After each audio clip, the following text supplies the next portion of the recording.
muslimun gitu. Itu dinamakan mufrad karena bendanya cuma satu. Kemudian ada yang dinamakan musanna. Musanna ini menunjukkan dua, bendanya itu berjumlah dengan dua. Misalnya tadi mufrad muslimun, kalau dia yang musanna menjadi muslimani. Muslimani, dua seorang muslim. Itu menambahkan alif dan nun di akhirnya. Itu muslimani, ID-nya itu yang diambil jadi dua seperti itu atau memang udah regulasinya? Itu ada nanti kalau masalah itu nanti lebih lebih dalam lagi kita belajarnya. Masuk nanti di aliyah nanti. Di aliyah. Ada nanti yang dia muzakkar sama muannas penambahannya beda. Untuk muannas sama muzakkar juga.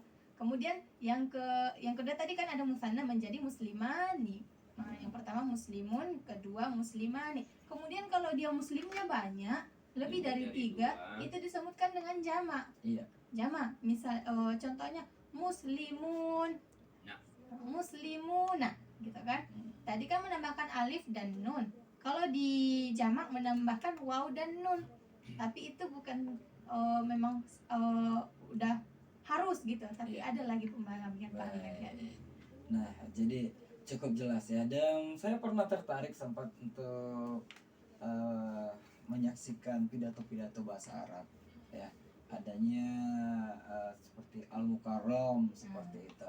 Nah, itu apakah penggunaan bahasa dalam pidato bahasa Arab itu mungkin boleh di-share juga Pak di sini? Mungkin Ibu Hairanisa juga. Seperti apa yang membedakan? Mungkin kita kan kalau dalam bahasa Arab ya kita bincang berdialog gitu. Kalau pidato kan itu pronom ataupun prolog seperti itu. Itu seperti apa yang membedakannya? Kalau dalam bahasa Arab itu dalam berpidato kan itu dia susun sendiri gitu. Mungkin kalau misalnya dalam MTQ atau pertandingan dia harus sesuaikan apanya, misalnya domir-domirnya harus detail gitu kan. Kalau misalnya muhadasa atau berbicara kita kan langsung aja gitu. Jadi sebenarnya kalau dalam pidato itu apalagi dalam sebuah pertandingan kita harus memperhatikan tarokibnya, nahu sorobnya, karena kan kita dinilai di situ kalimatnya. Karena dalam bahasa Arab itu satu huruf pas saja atau satu baris saja yang berbeda pasti artinya sudah berbeda. Kalau masalah pidato ini itu insya Allah dipelajari nanti di perguruan tinggi. Oh, lebih tinggi lagi berarti. Perguruan tinggi kalau masalah pidato. Kalau untuk khusus bahasa Arab, kenapa? Itulah tadi yang bilang ke Ibu Anissa tadi, itu harus ada nahu dan sorobnya, grammarnya kalau dalam bahasa Inggris.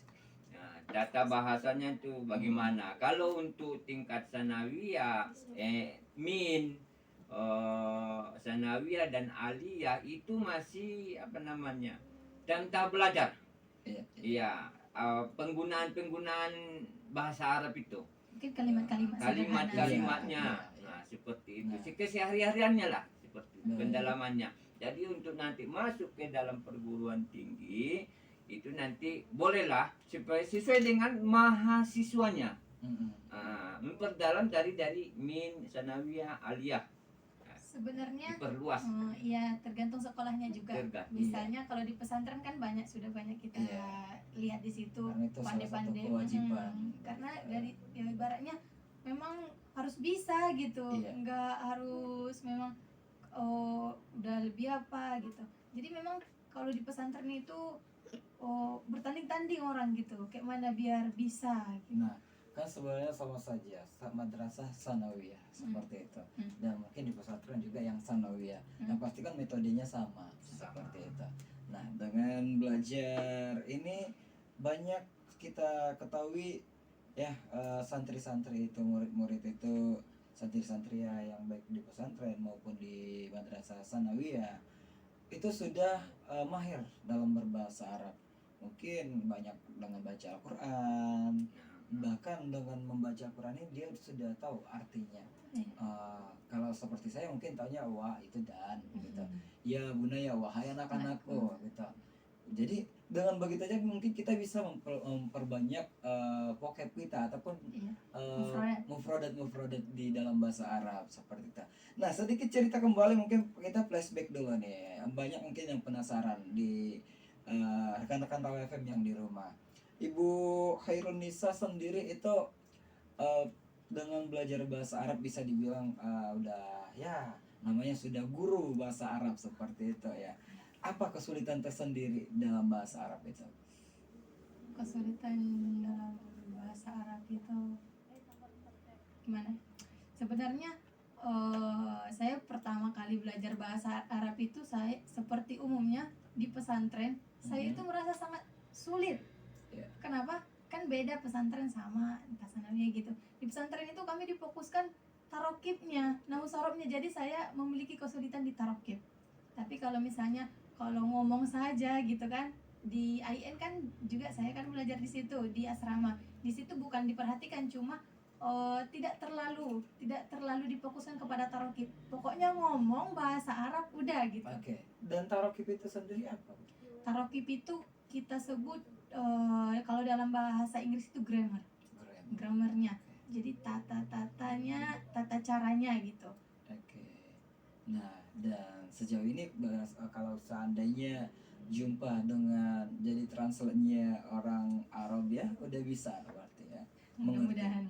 Insya Allah. Ya, luar biasa. Dan kalau Pak Khairuddin sendiri seperti apa kesulitan dalam belajar bahasa Arab ini, Pak? Insya Allah kalau kesulitan belajar bahasa Arab ini kayaknya tidak ada lah kalau kesulitannya. Insya Allah. Nah, cuma kita hanya harus giat untuk mempraktekannya keseharian. Oke. Seperti ya kalau di asrama udah ngomong saja apa saja yang mau ngomong, tapi harus dengan satu syarat harus pakai bahasa Arab, tidak boleh. Nah, jadi yang harus kita praktekkan ini dalam anak-anak di sekolah, yaitu makanya tadi bergaul dengan anak-anak waktu istirahat. Nah, jadi kita harus ngomong sama anak-anak pakai bahasa Arab juga supaya mereka apalah yang bapak bilang ini. Oke. Makanya ada dia dengan apa namanya, dengan isyarat kepada anak-anak biar paham, instingnya itu berjalan. Oke.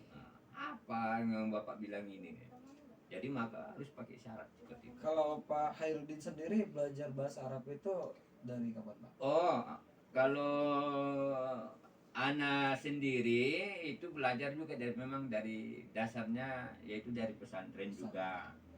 Dari pesantren di Madiun ke pondok pesantren Bagus Salam. Sebenarnya aslinya belajar di Gontor seperti itu. Kelas 3, karena kelas 3 itu kesulitan dalam semuanya, jadi pindah juga, cabangnya juga sebenarnya Madiun seperti itu. Alhamdulillah sampai tamat, habis tamat perguruan tinggi seperti itu. Sama yang kita praktekkan sama anak-anak juga itu seperti yang di pesantren. Nah, karena gurunya juga dari pesantren gitu. Iya, nah. Baik, jangan kemana-mana dulu rekan Rawa FM. Setelah ini kita simak dulu komersial break berikut ini dan baru kita lanjutkan kembali. Just stay tune. 53 menit dari formasi pukul 11 di siang hari ini. Tentunya tak terasa waktu kita sudah di penghujung ini. Masih semangat ya Ibu dan Bapak narasumber kita. Alhamdulillah. Nah, dan tentunya rekan Rawa FM sebelum kita akhiri kebersamaan ini, tentunya kita pengen dengerin dulu nih seperti apa harapannya ataupun closing statementnya, kesimpulan dari materi pembelajaran bahasa Arab khususnya di Madrasah Tsanawiyah PKS Padang Sidempuan. Kami persilakan. Oke, dari kesimpulan kita dari pertemuan kita pada hari ini, jadi harapan untuk teman-teman semua atau pada saudara-saudari muslimun khususnya, mari kita belajar bahasa Arab dan jangan pernah berpikir bahwa bahasa Arab itu adalah bahasa yang sangat sulit. Jadi berpikirlah bahwa bahasa Arab itu bahasa yang sangat mudah agar kita mempelajarinya juga dengan mudah. Dan tergantung metode atau juga cara guru.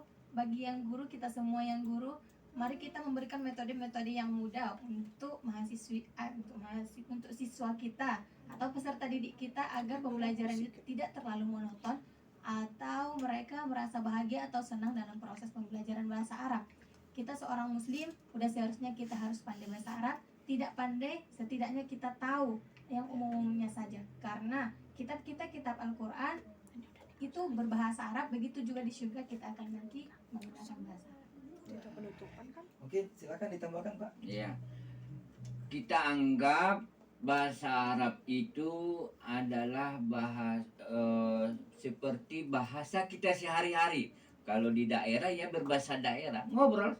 Kita anggap seperti itu, bahasa Arab itu seperti ngobrol keseharian kita. Itu satu. Yang kedua, yang Muslim itu anggap bahwasanya bahasa Arab itu adalah bahasa Al-Quran atau bahasa istilahnya bahasa surga. Yang ingin masuk surga ya belajar bahasa Arab. Nah, contohnya sholat itu pakai bahasa Arab, nggak bahasa daerah atau bahasa Indonesia atau bahasa Inggris. Al-Quran berbahasa Arab. Nah, jadi sungguh-sungguh kita harus mempraktekannya, melakukannya dalam keseharian kita dalam berbahasa Arab, sama dengan berbahasa daerah kita, seperti itu. Baik, terima kasih kami ucapkan Bapak Khairuddin Ya, Siregar. syukron kasir. Begitu juga Ibu Khairunisa yang udah meluangkan waktunya di studio Rawa FM.